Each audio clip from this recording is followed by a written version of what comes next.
comment les fantasmes peuvent être un piège pour ceux qui ont une imagination débordante. Le fabuleux destin d'Amélie Poulain raconte l'histoire d'une jeune femme en quête d'amour. L'amour entre les autres, bien plus que l'amour pour elle-même. Un jour, Amélie découvre un album photo rassemblant des portraits déchirés de photomatons. Elle décide de mener l'enquête pour retrouver son propriétaire. Mais en feuilletant l'album, elle se laisse emporter par son imagination. Elle fantasme sur qui pourrait être cette personne. Un personnage de littérature est également touché par ce flot d'imagination. Emma Bovary. Dans Madame de Bovary de Gustave Flaubert, publié en 1857, Emma, ennuyée par son mariage catastrophique, décide de se laisser aller aux rêves et à l'imagination, inspirée par ses lectures romanesques. Ce livre a donné naissance à un concept psychologique introduit par le philosophe Jules de Gaultier en 1892, le bovarisme. Pour reprendre les grandes lignes, le bovarisme s'ancre davantage dans des problématiques du XXIe siècle qu'il ne l'était au XIXe. C'est une tendance à s'imaginer autre que l'on est, c'est-à-dire à s'oublier pour laisser place à ce que l'on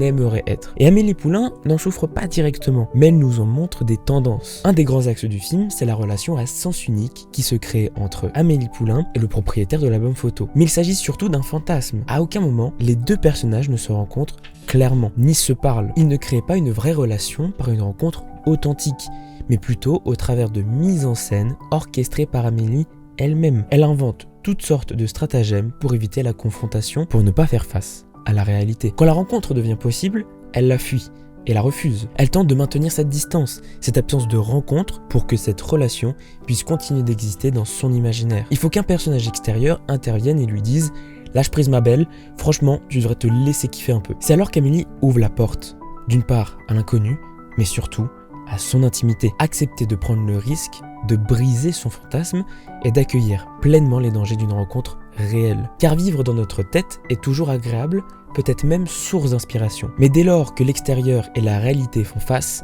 on reste de marbre à cause d'un simple « il pourrait se passer », alors qu'on devrait se dire « on verra ce qu'il se passera ».